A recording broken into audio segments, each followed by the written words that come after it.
Shalom and blessings to you. Today, we're going to talk about intermittent fasting as a response to Mind Pump Media. And the guys over at Mind Pump Media, they did a podcast where they talked about intermittent fasting.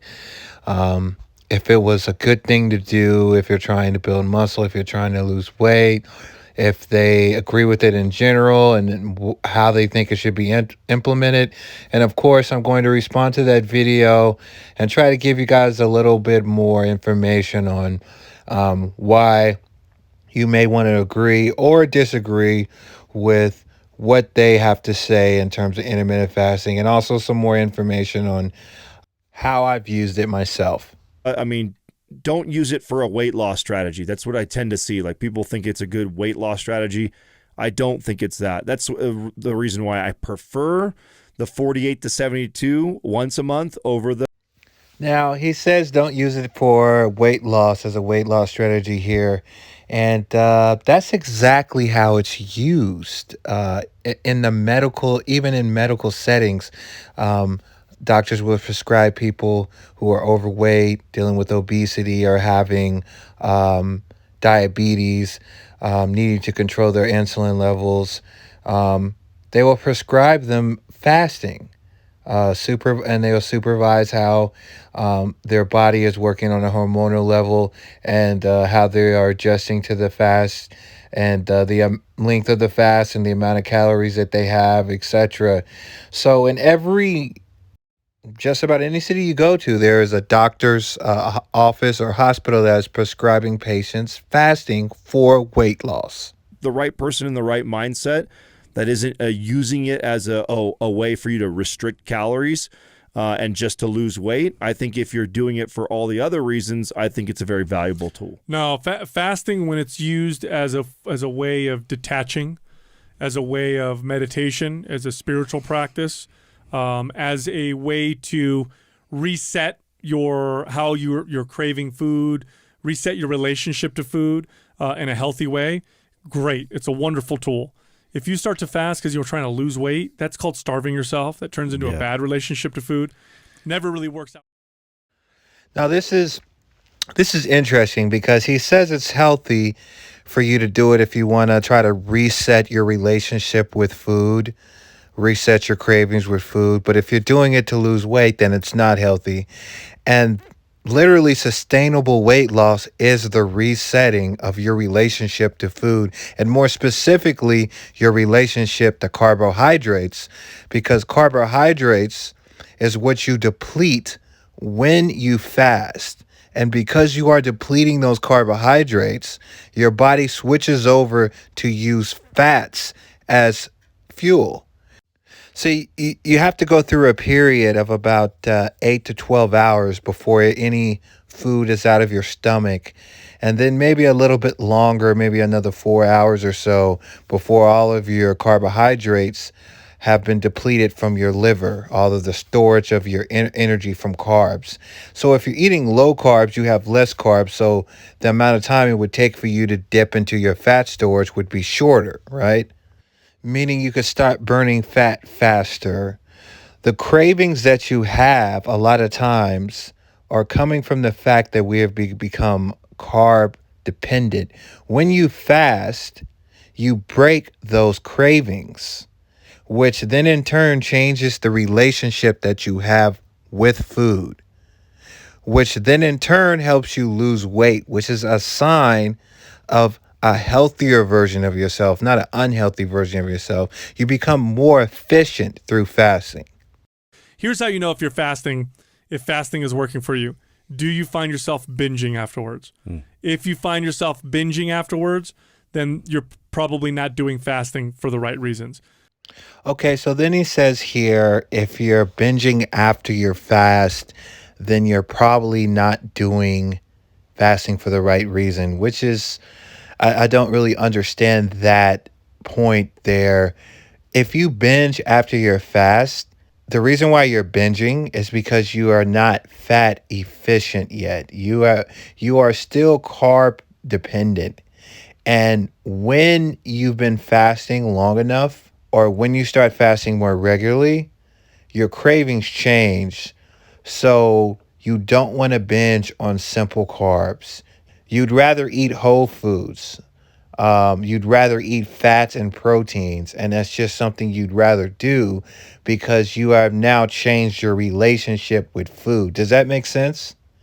And that is what fasting does for you. So there is no binging. When you're binging after a fast, it's simply because you haven't been fasting long enough to become carbohydrate independent and you still have the cravings for those kinds of foods. It's really, really hard to binge on beef, beef steak and eggs. You'll get full and you're done.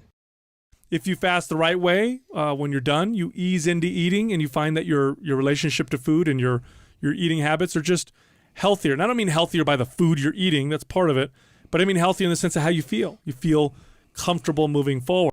So what he's really saying here is you feel comfortable in moving forward and eating healthier foods as you come out of your fast. So the way that you come out of your fast and what you eat the first hour, the second hour, the third hour, and the fourth hour really matters, right?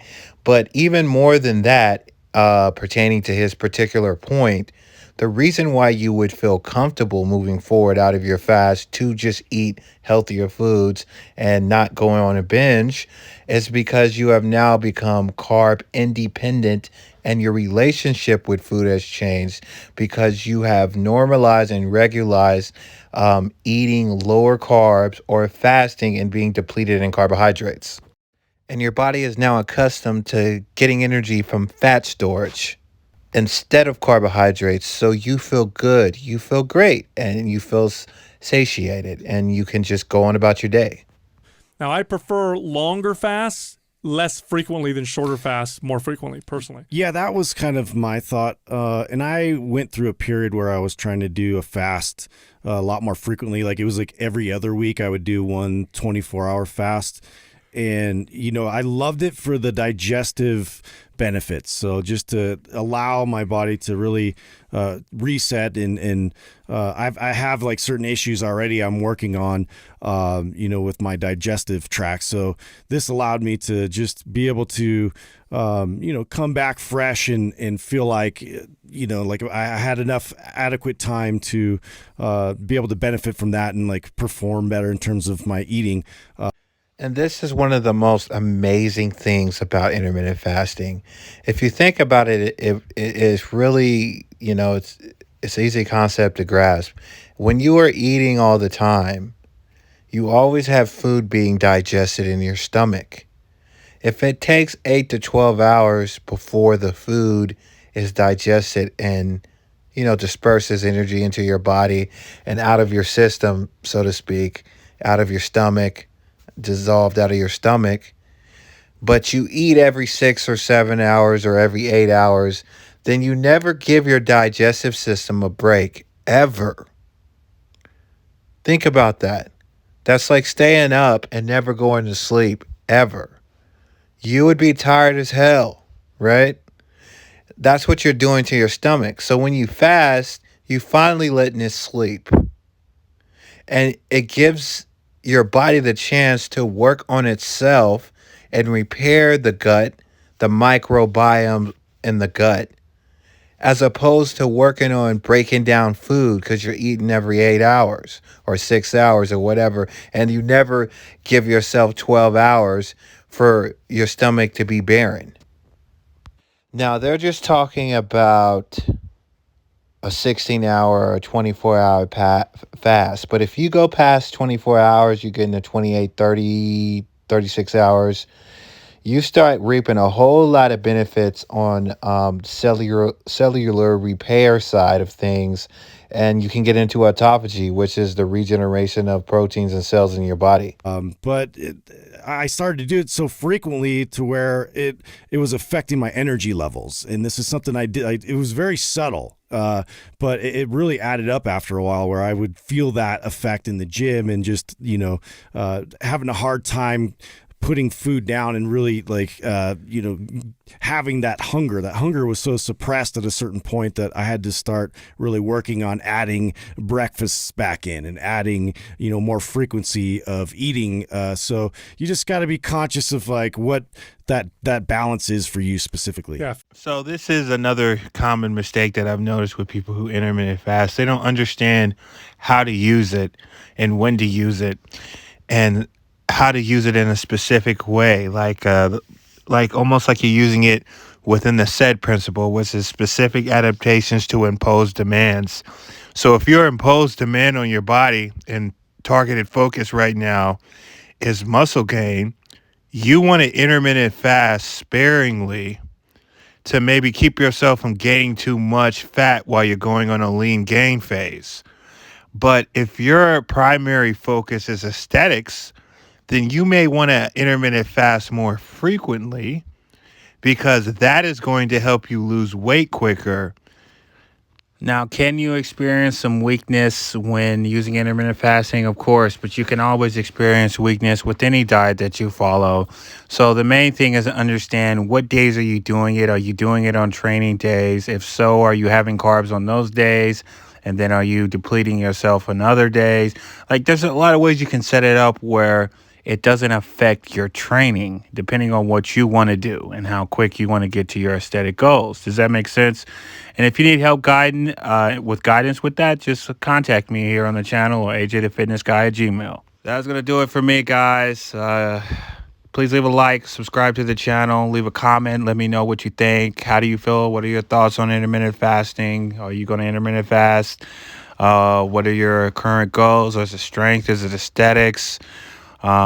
If you need any advice on nutrition, you can holler at me here on the channel or hit me on Instagram at AJTheFitnessGuy or Gmail, AJTheFitnessGuy@gmail.com. And I'll be there to get back with you and talk a little bit about your fitness goals. Shalom and blessings.